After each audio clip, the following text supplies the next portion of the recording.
তাহলে এমন কি আছে যা পাওয়া অসম্ভব? একটু ভেবে দেখুন। উত্তর হলো নিজের ভুল, নিজের দোষ। মানুষ খুব সহজেই অন্যের ভুল দেখতে পায়, কিন্তু নিজের ভুল চিনতে পারা সবচেয়ে কঠিন কাজ। আর যদি কোনো মানুষ নিজের ভুল বুঝতেও পারে, তবুও সেই ভুল স্বীকার করার সাহস খুব কম মানুষের মধ্যেই থাকে। এই কারণেই মানুষ সারা জীবন অন্যকে বদলাতে চায়, কিন্তু নিজেকে বদলানোর চেষ্টা করে না।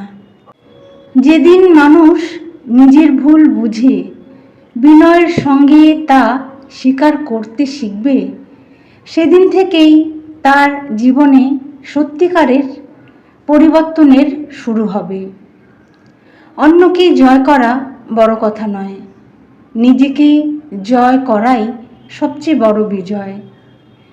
রাধে রাধে।